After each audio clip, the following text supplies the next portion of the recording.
Apa kabar semuanya? Kali ini saya menampilkan daftar sukulen yang menurut saya cukup mudah untuk ditanam oleh pemula. Sukulen yang ada dalam daftar ini merupakan jenis yang dapat tumbuh baik di lokasi saya menanam yang cenderung panas dan lembab. Namun demikian, persyaratan menanam sukulen yang baik harus dipenuhi, seperti menanam di media yang poros, menyiram sukulennya sesuai kebutuhan, kemudian meletakkan sukulennya di tempat yang terkena sinar matahari walaupun tidak langsung, juga memiliki sirkulasi udara yang baik. Dalam daftar ini saya tidak memasukkan sukulen dari jenis aloe, agave, gasteria, dan sansevieria. Karena menurut saya keempat jenis tersebut dapat tumbuh baik tanpa perawatan khusus. Tadinya saya mau buat daftar untuk 10 tanaman, namun setelah dibuat, saya berpikir ulang karena cukup banyak sebenarnya jenis sukulen yang mudah ditanam dengan tampilan yang menarik. Jadi saya tambahkan beberapa jenis.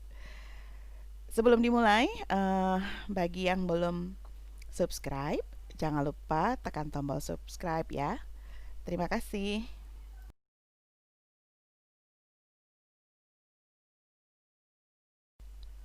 Echeveria Pearl von Nuremberg ini termasuk sukulen yang cantik karena warna pink yang ada di permukaan daunnya.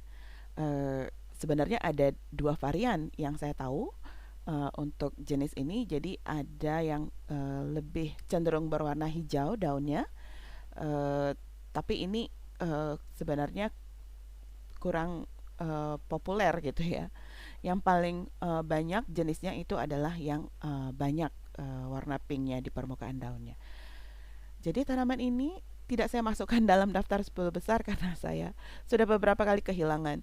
Jadi dia cukup mudah diserang oleh kutu dan juga dengan kondisi cuaca di Bogor, jadi dia seringkali mudah terserang busuk akar gitu. Nah, eh, namun demikian propagasinya ini sangat mudah. Jadi bisa dipropagasi dengan stek, bisa juga dengan daun. Jadi keberhasilan propagasi dengan daun itu bisa sampai 90%. Nah, saya sudah pernah propagasi dia dengan air. Jadi ini adalah hasilnya. Hasilnya itu bisa lebih tahan terhadap air. Nah, ada satu lagi varian yang mirip dengan Pearl von Nuremberg, namun ini disebut sebagai Echeveria rainbow dengan warna pink yang lebih banyak.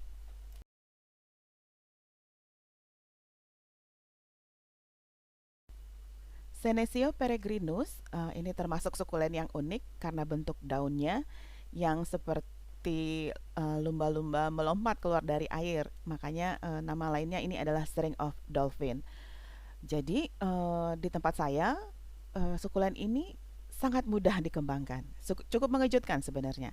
Karena jenis yang lain, string of pearl itu relatif sangat lambat tumbuh di tempat saya, bahkan cenderung lebih rumit atau lebih sulit tumbuhnya di tempat saya.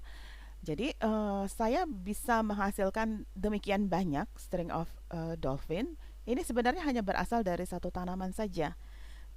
Saya tidak memasukkan ini ke dalam daftar 10 besar karena harganya waktu saya beli ini masih relatif mahal. Bahkan kalau saya cek sekarang juga harganya masih cukup mahal gitu. Padahal tanaman ini sangat-sangat mudah untuk dikembangkan. Jadi ini propagasinya melalui stek batang saja, potong salah satu batangnya, keringkan 1-2 malam, kemudian masukkan dalam media. Nah, ini yang saya masukkan dalam botol. Jadi medianya dimasukkan ke dalam botol dan saya biarkan saja di luar. Ini kadang-kadang terkena hujan, tapi nggak apa-apa karena tutup botolnya itu tidak terbuka gitu. Jadi uh, tanaman yang sangat mudah dirawat dan sangat mudah untuk diperbanyak. Jadi ini adalah indukannya. Hanya satu ini saja apa yang saya punya di awal dan ini kelihatan banyak sekali bekas-bekas potong di sana sini gitu. Jadi dari satu tanaman ini mungkin saya sudah punya lebih dari 20 tanaman yang baru gitu. Jadi setiap saya tumbuhkan di tempat yang baru, di media yang baru selalu tumbuh. Jadi dia cukup berani air juga. Dan cuma sayangnya kalau misalnya kita pupuk terlalu banyak itu dolphinnya jadi kurang kelihatan. Jadi daunnya jadi terbuka lebar. Jadi ini sangat saya sarankan bagi pemula kalau memang punya dana yang cukup, bisa memulai dengan string of dolphin.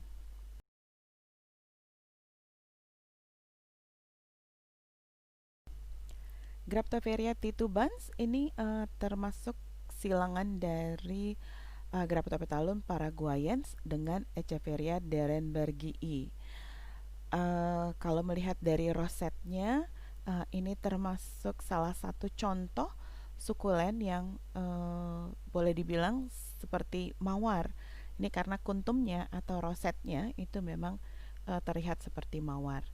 Nah, yang kedua sukulen ini dua-duanya ini merupakan sukulen yang tadinya saya propagasi dengan air. Ini bisa dilihat di video sebelumnya.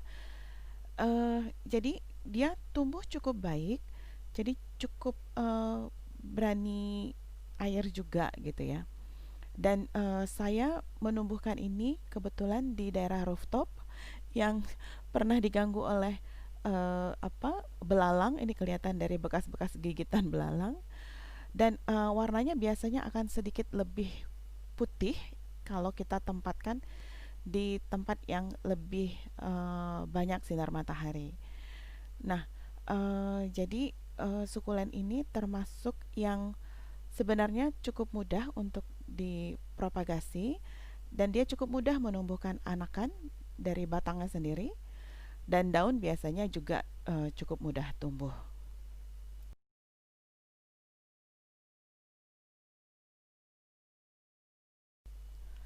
Walaupun saya menulis namanya Echeveria chantilly, tapi saya yakin ini adalah jenis Echeveria blue wave. Ini termasuk jenis Echeveria yang umum karena dia cukup mudah untuk dirawat. Hanya saja propagasinya barangkali sedikit lebih rumit karena dia terpaksa harus di beheaded atau dipotong kuntumnya ya. Jadi secara umum memang dia seperti Echeveria karena berbentuk roset atau kuntum dan kebetulan ini warnanya pink di daerah ujungnya. Jadi saya kira ini wajib dimiliki oleh seluruh pecinta sukulen. Kalau di Indonesia ini namanya Echeveria Cole karena ukuran yang besar sebesar tangan saya yang gendut. Nah, ini saya menempatkan Echeveria chantilly dengan Echeveria blue wave dalam pot yang sama. Jadi yang besar ini adalah Echeveria blue wave karena dia memang tumbuh jauh lebih cepat dibandingkan chantilly. Jadi ada 4 chantilly di sini, warnanya merah dan cenderung lebih curly dibandingkan Echeveria blue wave. Jadi ini sebenarnya cukup mudah untuk melihat yang chantilly karena bentuk curly-nya jauh lebih banyak dibandingkan yang blue wave. Kebetulan saya juga punya yang blue wave satu lagi yang relatif lebih besar. Cuma sayangnya ini dia agak sakit. Mudah-mudahan bisa bertahan lebih lama. Jadi yang blue wave itu memang warnanya lebih pucat. Nah ini adalah yang chantilly. Kita lihat dari daun yang lebih curly. Ini juga adalah jenis chantilly. Jadi ini bisa dilihat di video saya yang nomor 10 hasil propagasi dalam air. Ini kebetulan chantilly yang kelihatannya variegated karena ada garis-garis kuning di daunnya.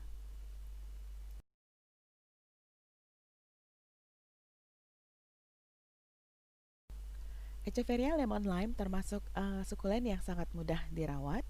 Hanya saja harus dijaga proses penyiramannya supaya tidak terlalu kebanyakan air. Kebetulan ini termasuk Echeveria yang sudah lama saya punya. Ini terlihat dari batangnya yang sudah panjang karena banyak daun yang sudah dibuang.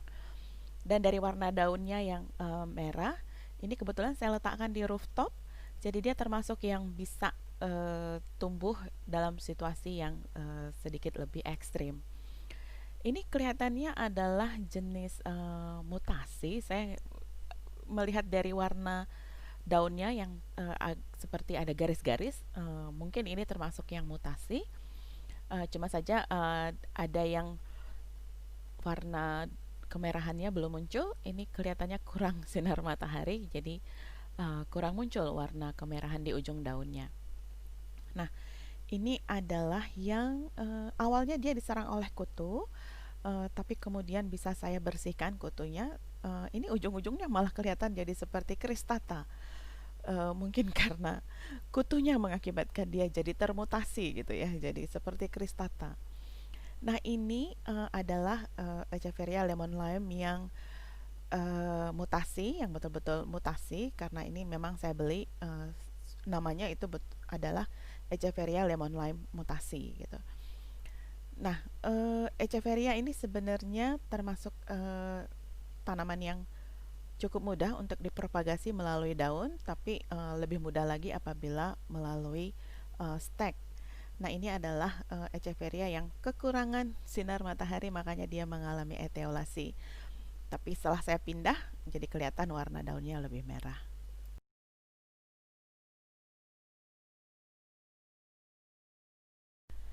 Cotyledon tomentosa atau bear's paw adalah salah satu tanaman favorit saya karena bentuknya yang lucu seperti cakar beruang. Kata tomentosa sendiri sebenarnya berasal dari bahasa Latin yang artinya covered in hair atau ditutupi oleh bulu. Jadi persis sekali seperti beruang yang cakarnya memang banyak bulunya gitu ya. Nah, Cotyledon tomentosa ini termasuk sukulen yang berbatang keras. Jadi ini bisa kelihatan dari batangnya yang berwarna coklat ya seperti kayu pada umumnya gitu. Nah, Cotyledon tomentosa ini ada yang apa po atau kukunya itu berwarna lebih gelap. Ada juga yang berwarna cenderung lebih hijau atau lebih muda gitu ya, seperti warna daun. Nah, warna gelap ini seringkali akan lebih intens kalau mendapat sinar matahari yang cukup. Nah, Cotyledon tomentosa ini termasuk tanaman yang mudah ditumbuhkan asal kita tidak terlalu berlebihan memberikan air dan sesekali itu perlu diberi pupuk juga gitu. Nah, kalau yang punya saya ini kebetulan dia masih kurang pupuk, jadi kurang gendut gitu ya. Nah, satu lagi yang ada dalam koleksi saya ini adalah jenis Cotyledon tomentosa. Mungkin bukan Cotyledon tomentosa persis namanya.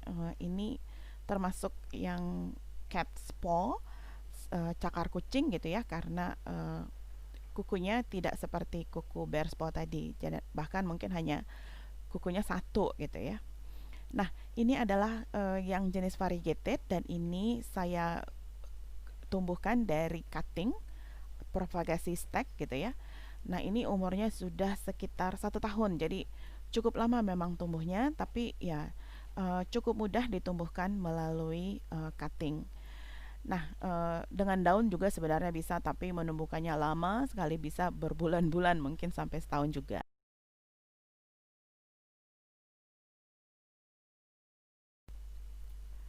Sukulen ini termasuk salah satu sukulen kesayangan saya. Namanya Graptosedum Francesco Baldi. Ini karena namanya itu berbau-bau Itali gitu. Jadi pengucapannya pun harus bergaya Itali gitu ya. Jadi dia adalah hasil silangan dari Graptopetalum dengan sedum. Makanya namanya adalah Graptosedum Francesco Baldi. Jadi eh, bentuk daunnya ini eh, agak-agak mirip moonstone ya, tapi dia jauh lebih panjang dibandingkan apa pakai pitu moonstone.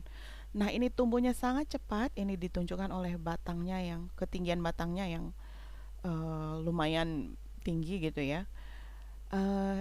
Dan dia juga termasuk yang berani air. Jadi saya tidak perlu terlalu khawatir dia apa kelebihan air. Asalkan memang tadinya saya letakkan dia dalam media yang cukup poros gitu ya, seperti halnya sukulen secara umum yang memerlukan media yang poros. Nah, ini termasuk yang saya propagasi dalam air. Jadi dilihat dari video saya sebelumnya. Nah, ini Jadi dia sudah tumbuh cukup tinggi. Ini yang saya propagasi dalam air. Nah ini dipropagasi dengan batang ya, jadi stek. Jadi sudah tumbuh anakannya. Ini mungkin sekitar sebulan sudah tumbuh. Dan juga bisa sangat mudah dipropagasi menggunakan daun. Jadi boleh dibilang 99% itu keberhasilan kalau kita propagasi menggunakan daun.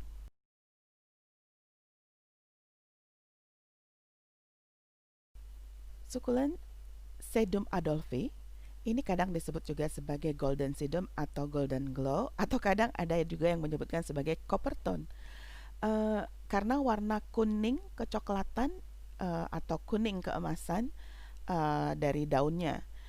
Nah, kalau dia mendapatkan sinar matahari yang banyak, warna kuning kecoklatan itu akan berubah menjadi lebih oranye. Sebenarnya ada jenis yang lain juga yang lebih oranye. Jadi kebanyakan permukaan daunnya itu berwarna oranye. Itu kalau tidak salah namanya adalah Sedum nussbaumerianum. Jadi ini adalah sukulen yang saya propagasi sebelumnya dalam air dan saya letakkan atau tumbuhkan di daerah rooftop. Jadi dia cukup mudah ditumbuhkan, bisa dipropagasi dengan batang atau dengan daun. Jadi ini kebetulan karena saya propagasi dalam air, bisa dilihat di video sebelumnya. Jadi dia relatif lebih tahan terhadap air, walaupun harus dijaga penyiramannya. Nah, ini adalah daun yang saya propagasi sebelumnya dari air. Jadi saya tumbuhkan dulu akar dan anakan kecilnya di dalam air. Kemudian saya pindahkan ke dalam media. Jadi bisa kelihatan bahwa daun lamanya ini masih cukup segar, jadi bisa menyediakan lebih banyak nutrisi atau lebih lama menyediakan nutrisi bagi anakannya. Makanya anakannya bisa tumbuh dengan sehat.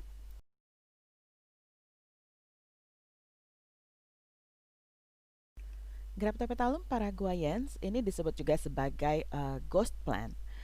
Nah, tanaman ini sangat menyukai matahari dan juga termasuk tanaman yang sangat cepat tumbuh.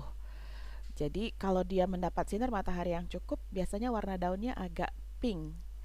Nah, ada varian yang lain ini yang berwarna agak hijau. Nah, ini disebut juga sebagai Graptopethalum paraguayens green. Kalau tadi yang agak pink itu sering juga disebutkan sebagai mother of pearl plant, sementara yang green ini ya disebut sebagai ghost plant biasa saja. Nah, warna pucat itu sebenarnya dihasilkan dari farina yang berwarna putih di permukaan daunnya. Nah, karena dia sangat cepat tumbuh, seperti terlihat pada propagasi stek yang saya lakukan ini, jadi kadang-kadang ketinggian batangnya itu cukup tinggi ya. Jadi seperti kadang-kadang seolah-olah seperti teretiolasi. Jadi ini sebenarnya kalau dia sudah dapat cukup matahari, ini warna daunnya akan kelihatan agak pink seperti ini. Dan juga termasuk tanaman yang cukup mudah ditumbuhkan dari daun, jadi melalui propagasi daun. Ini bisa menghasilkan tanaman yang besar dalam waktu yang sangat singkat. Jadi sukulen ini sudah saya propagasi sekitar 2 bulan, sementara tanaman lain mungkin perlu 5 bulan.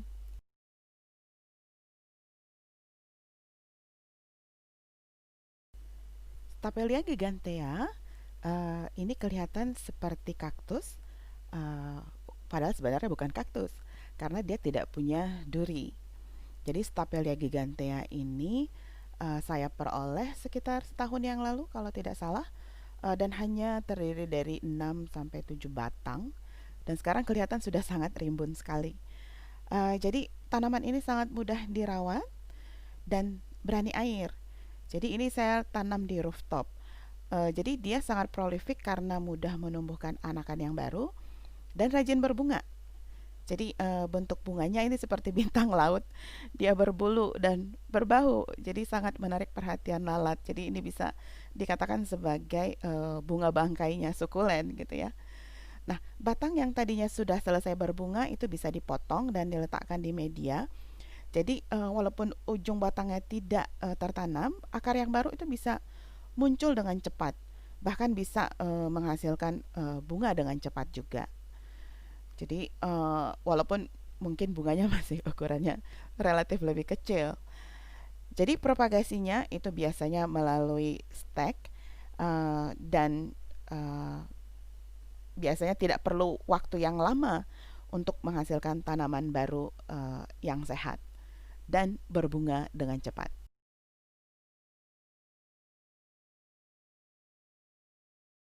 Nah, berikutnya adalah Haworthia attenuata atau Haworthia zebra. Sebenarnya ada beberapa jenis yang mirip-mirip dengan Haworthia zebra ini, nanti akan saya tunjukkan. Jadi dalam koleksi saya, tadinya saya punya Haworthia zebra ini dengan ukuran yang cukup kecil. Nah, ini seukuran ini. Jadi ini adalah anakannya.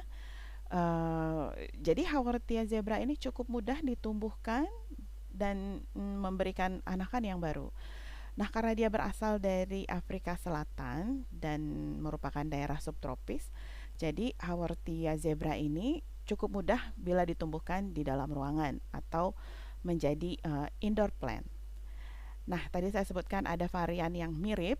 Nah, ini adalah Haworthia coarctata. Kadang juga disebut sebagai Haworthia zebra padahal bukan gitu ya. Nah, ini kalau melihat dari bagian dalam daunnya itu jauh lebih mulus dibandingkan tadi Haworthia attenuata. Selain itu daunnya juga lebih pendek dan lebih gendut-gendut gitu ya dibandingkan Haworthia attenuata yang daunnya lebih panjang dan lebih langsing.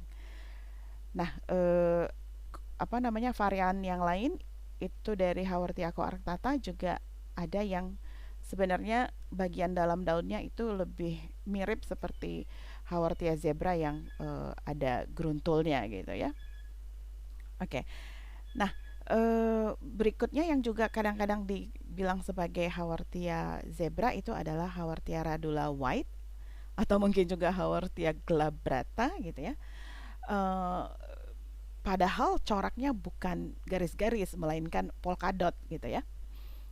Nah, kalau kita melihat dari gradasi warnanya mulai dari apa hijau gelap sampai hijau muda gitu, itu menunjukkan bahwa ini tanamannya cukup sehat gitu. Nah, ini juga tanaman yang sangat mudah untuk memberikan anakan ya. Jadi warna hijau gelap ini kadang-kadang ditunjukkan oleh tanaman yang kekurangan air. Jadi kalau dia cukup airnya itu biasanya akan muncul warna hijau terang seperti ini. Nah, berikut ini adalah Haworthia zebra variegated di dalam koleksi saya.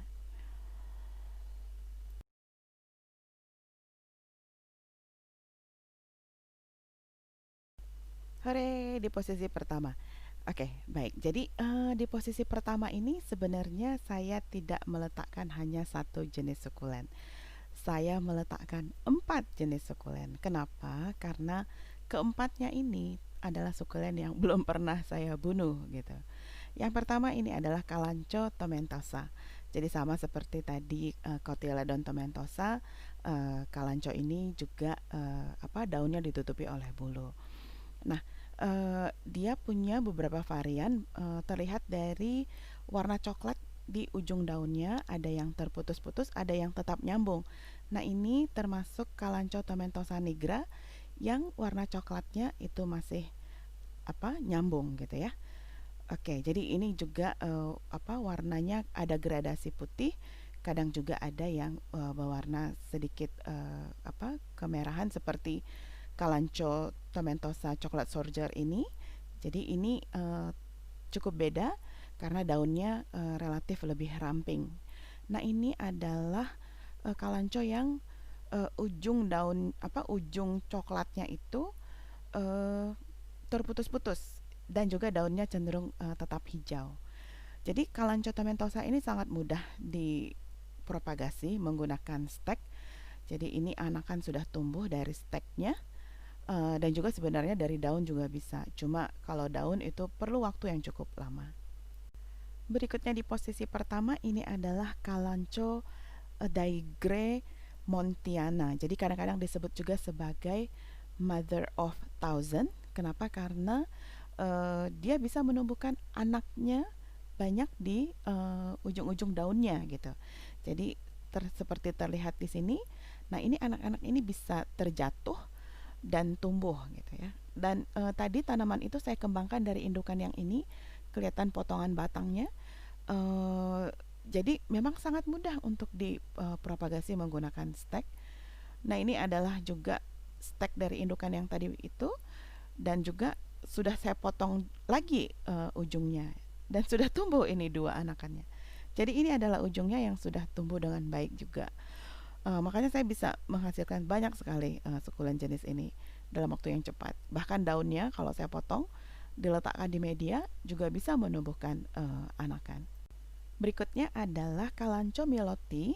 Nah, Kalanchoe miloti ini kalau melihat dari permukaan daunnya agak mirip dengan Kalanchoe tomentosa karena ada bulu-bulunya, cuma tidak lepas-lepas ya bulunya. Jadi ini kelihatan seperti beludru kalau melihat di permukaan daunnya. Jadi tanaman ini cukup mudah untuk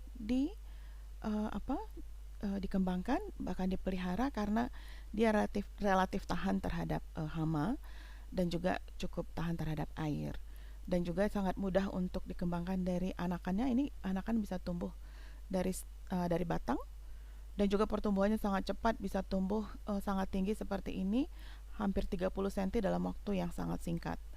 Dan kita juga bisa propagasi melalui daun seperti terlihat di sini. Satu daun itu bisa menghasilkan sampai 5 anakan yang baru. Berikutnya adalah Kalanchoe Vetchanskoi atau lavender scallop. Jadi warna lavender ini bisa terlihat di ujung daunnya, dan bentuknya seperti scallop gitu ya, seperti kerang. Nah, eh, tanaman ini sangat tahan terhadap sinar matahari. Jadi warna lavender ini muncul kalau dia dapat sinar matahari yang cukup. Kalau tidak, warna lavendernya itu akan berkurang jauh seperti terlihat pada tanaman yang ini. Nah, dia sangat mudah dikembangkan dengan stek.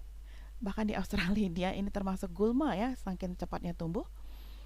Kemudian juga bisa ditumbuhkan dari daun seperti misalnya ini Kalanchoe daigremontiana. Jadi jatuhan daunnya ini bisa tumbuh kembali. Jadi sangat cepat tumbuh. Tapi dari semua yang di posisi pertama ini saya masih lebih suka Kalanchoe tomentosa. Kenapa? Karena ya bentuknya menurut saya masih jauh lebih cantik, dan juga lebih lucu daunnya. Baik, demikian daftar yang bisa saya buat. Apakah daftar yang saya buat ini sesuai dengan pengalaman teman-teman? Silahkan bagikan pengalaman di kolom komentar ya. Dan terima kasih bagi yang sudah menonton sampai sejauh ini. Sampai jumpa.